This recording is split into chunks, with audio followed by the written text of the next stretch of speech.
Hey there, Elmira Hinton here, the RN Health Coach, and newly started podcaster of of Nurses Notes by Elmira. But I promised myself I was going to post another podcast today. I have about 15 in the loop, but I just felt something that I wanted to come on and share live today, just to get your feedback and your comments also. But I'll probably post this as a podcast a little later on because it's just so important.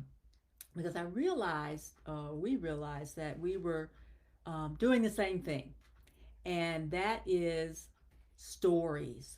What stories are you telling yourself about your health that's keeping you stuck in a self sabotaging situation, meaning that's not letting you move forward with your health goals? And so, briefly, just for about 5 or 10 minutes here, I want to talk about the stories that you're telling yourself that are keeping you stuck in bad health habits. Again, I'll introduce myself briefly. I'm Elmira Hinton. I am the RN Health Coach. I support people that want to make healthy changes in their lives, particularly in their belief systems, and I help educate those that want to understand their body and their food a lot better. And tonight, just for a very brief time, I wanted to talk to you about the stories that you're telling yourself about why you cannot meet your health goals, okay? Whether it's weight loss or quit smoking or exercising, whatever your health goal happens to be, what story are you telling yourself why you can't reach that goal? And I just wanted to go over a few common stories that I've heard over my 40 years of being a nurse at the bedside, and even in my own life. And I have to tell you a funny story I want to start out with quickly. Today, here in the Midwest, particularly in Iowa, where I live, it is like -9 during the day. Wind chill probably a little bit more than that. Yesterday, the same. Day before, the same as that. So my husband and I kept telling ourselves it was too cold to go to the gym. It was too cold to go to the gym. But we made it today. We decided, we warmed up the car because we got remote start. So that was a story we were telling ourselves, that we couldn't make it to the gym. We have a vehicle. We have a perfectly good running vehicle. Okay. So we just hit the remote start and got it started. We kept telling ourselves for the past 3 days that it was too cold to go to the gym. And so we got out, we did it this afternoon. We got there about 1:30. Had a great time. Only spent about 30 seconds in the actual cold outside, and that's going from the parking lot of the gym into the doors, where it was nice and warm again when we got into the gym. So that was a story that we kept telling ourselves that was holding us back. Oh, and the other part to that story that I'll share with you is we kept saying, "Well, we'll go work out in the weight room downstairs." We have a few things that we've kept. Once we joined this gym, we loved it so much we got rid of most of our home weights and just kept a few things, a bike and a rowing machine. And we kept telling ourselves, "Oh, we'll just go down there and work out. We won't have to go out in the cold and won't do that." Yeah, that didn't get done either. We just kept telling ourselves that story that it was too cold outside. And I know many times, and when I've met people, again, in my personal life as well as when I was in the hospital, that kept telling these same stories over and over again that held them back, that did not allow them to become the healthy, vibrant person or live the healthy, vibrant life that they could live because they got stuck in their stories. Sometimes it was, I don't have time. I've got kids, I've got church activities, I've got work, so I just don't have time, was one of the most common stories that we hear. People saying that then it'll be okay to go through the drive through at McDonald's, Hardee's, Whataburger, or whoever and grab something quick because I don't have time to make a good meal, a meal of fruits and vegetables and meat if that's your thing, or whatever, just to sit down and prepare a healthy foods for yourself to eat and to nourish your body, that we don't have time to do that. How can we say those kinds of things when your health is your wealth? It's what you have, it's what you live for. You wouldn't be able to go to work or do for your kids or do for your community or do for your family if you lose your health. That is so very important. And how we nourish ourselves is even more important. So, taking that time gives you more time, okay? Remember, time isn't something that you can get back. So we got to make sure that we take care of and that we cherish and properly utilize all the time that we're given. So that's one of the stories sometimes that we tell ourselves, is that we don't have time to do the right thing for our own health, for our own bodies, okay? Oh, sometimes, particularly as we age, and I will be 60 plus in the middle of this year. But actually, I'll be 65 in August. No shame in that. That's me. That's what I am. That's how you know. I've been a nurse for over 41 years, okay? And some of the stories that I've heard is that, well, you get that middle age spread, that you just get fatter as you age anyway. So there's nothing you can do about it. Even, women or in their 40s, they say, well, when I was in college, I was this size. And so there's just nothing you can do about it. You just get fatter as you age. Your metabolism slows down as you age. Well, actually, what happens is we slow down sometimes as we age, and we allow ourselves to, consume things that aren't necessarily best, particularly around sugar. And that's where a lot of the excess weight comes from, is with sugar, because sugar stimulates insulin production. And in case you haven't heard, insulin is a fat storing hormone, okay? It is a fat storing hormone. So every time you stimulate insulin, if you're not doing the activity to burn those calories that you're eating, to burn that 1,000 calorie Mac meal or whatever meal that you're eating, if you're not burning that, then when you consume those calories, the only thing that insulin has to do with that is says, well, I got all this extra. We're only burning about 150 calories here, and we burned it all up. So I've got an extra 4, 5, 800 calories. So I got to store it. Insulin is a fat storing hormone, okay? Write it down in case you didn't hear it. Insulin is a fat storing hormone.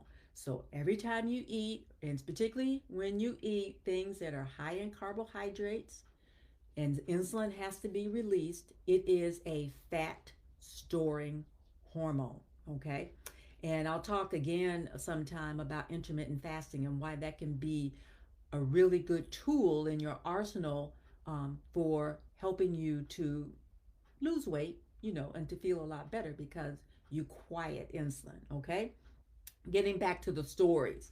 Um, I'm big boned. Now, I know a lot of you have heard that before. People go, well, I'm just big boned, so, I get to carry a little extra weight on me because I'm big boned. No, not that much.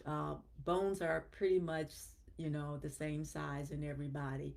And so we all carry different amounts of weight on us and fat, and we store it in different places. Women tend to store it in their hips and in their middle, but that's just the way it is. That's what happens when you consume extra calories, and insulin has to have some place to store it. So depending on how stressed you are, if you're high cortisol like I was, you store it a lot in your middle and you carry this big belly. If you're a woman and you kind of manage, you got a lot of stress, but you manage it pretty well, you might see it more in your hips. But insulin is a fat storing hormone, and being big boned is a story that we tell ourselves to allow ourselves to consume more and to stay stuck in an unhealthy body, okay?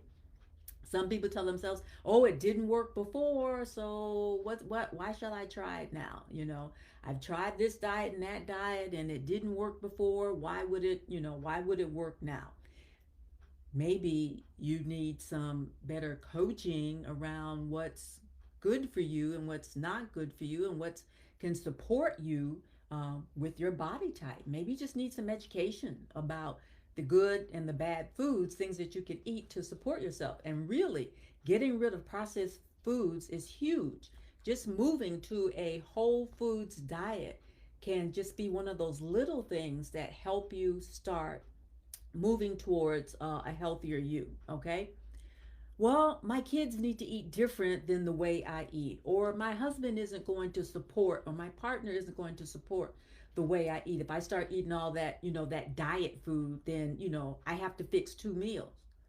No, your family needs to eat healthy also, and they will understand, learn, and change by you eating healthy too. Everybody should be getting at least 3 to 5 servings of vegetables. If your kids aren't getting that, then they're not going to grow properly. But if they grow up on a diet and a regular eating habits of having fresh fruits, vegetables on a daily basis, 3 or 4 times a day. My routine is I like lunch to have raw vegetables. I really like to consume raw vegetables and cook vegetables for dinner. Vegetables need to be a big part of your eating plan. I'm not talking about the starchy ones, particularly like corn. I'm talking about cruciferous vegetables like broccoli, kale, lettuce, all those, kind of vegetables that really carry a high punch of nutrition for you. Okay. So that needs to be incorporated in your plan. And that's what your whole family needs to be eating if they're going to be healthy. Sometimes I've gone into homes and I see 3 to 6 boxes of cereal sitting on top of the refrigerator. Cereal has no nutritional value whatsoever. So if you're eating cereal in the morning, you're really giving yourself a really poor start because all you're doing is pouring in sugar, pouring in sugar. Just not a good way to start the day with a box of cereal. And I'm not kidding you. I've walked into people's homes, friends and colleagues and whatnot, and you can see 3 to 6 boxes of different types of cereal on top of the refrigerator because that's what they're consuming. And it totally has absolutely no nutritional value at all. If anything, they have to fortify it to make it have some nutrition. And those things that it fortifies with are usually not very bioavailable. It means you consume them and they just pass through the gut because your body just can't absorb it. Fruits and vegetables, whole foods, unprocessed foods are what you need to be eating. Fish, and if if you're a meat eater, obviously pork and fish and lamb, chicken, turkey, those type of proteins, very, very important. All the nuts, all those things, very, very important.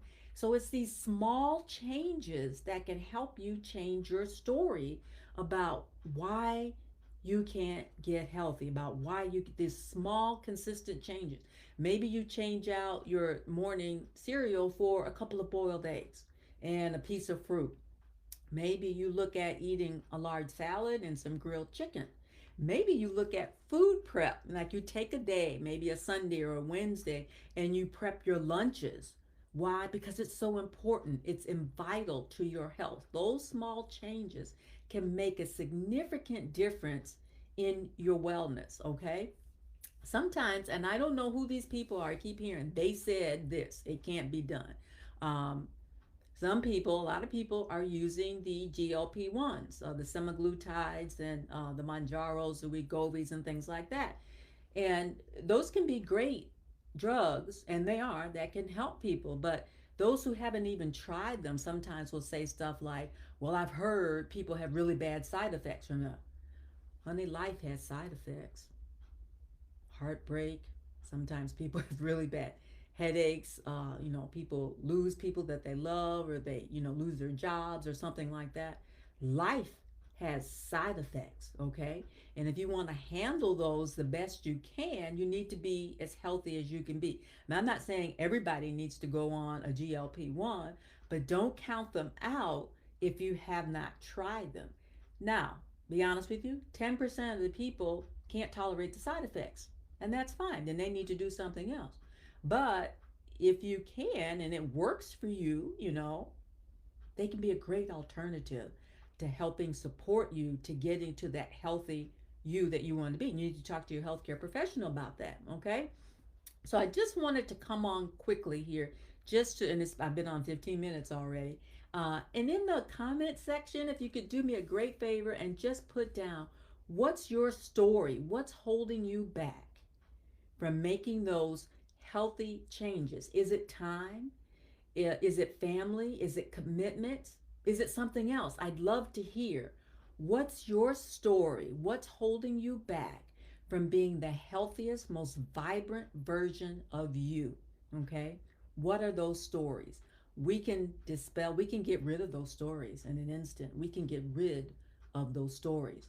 Change your story, change your life. I did this afternoon. I told myself it was too cold, or my husband, well, we told ourselves it was too cold. We put on coats, we started the car, and we went. It wasn't too cold. Change your story, change your life. I'm Elmira Hinton, the RN Health Coach and brand new podcaster of Nurses Notes by Elmira. I hope you listen. I'll be posting some new material from the podcast very soon on my timeline here, and also you'll be able to find it on Spotify, Nurses Notes by Elmira. Okay? So thank you so much for listening today, and I would appreciate your comments. I would love to hear your story for why you can't be the healthiest version of you. What's holding you back, and how can we get rid of it? I'll answer that part for you. Thank you so much. Talk to you soon. Bye bye.